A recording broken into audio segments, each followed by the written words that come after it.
К 4 яйцам добавляем 200 грамм сахара и 200 грамм мягкого масла. И миксером хорошенько перемешаем.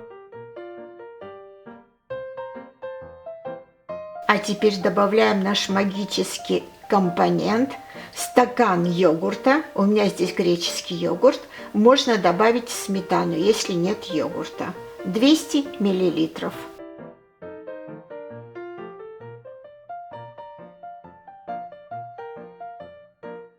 Второй магический компонент – это апельсин. Нам понадобится и цедра, и сок от этого апельсина.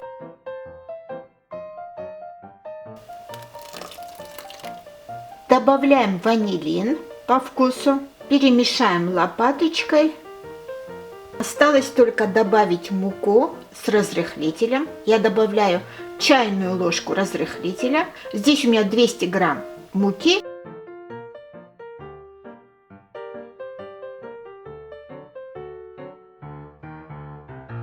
Осталось только выпечь. Я буду печь этот йогуртовый кекс вот в такой форме. Если нет такой, можно взять обычную форму. Обязательно смажьте эту форму сливочным маслом. Ставим в предварительно разогретую духовку до 180 градусов минут на 40-50. Но смотрите по своей духовке, пожалуйста. Проверяйте деревянной зубочисткой или палочкой готовность этого пирога. 55 минут пробыл этот пирог в духовке. Прошло несколько минут. Возьмите вот такую лопаточку и слегка по краям вот так вот отсоедините пирог. Берем тарелку и аккуратно переворачиваем.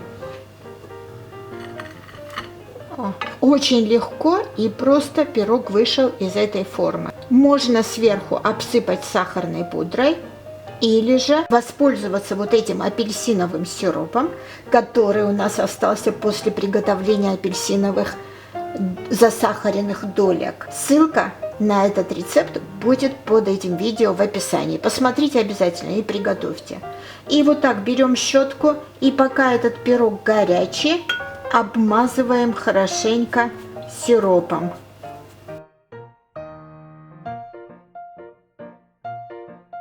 Теперь дождемся, пока этот пирог полностью остынет, и разрежем и будем кушать.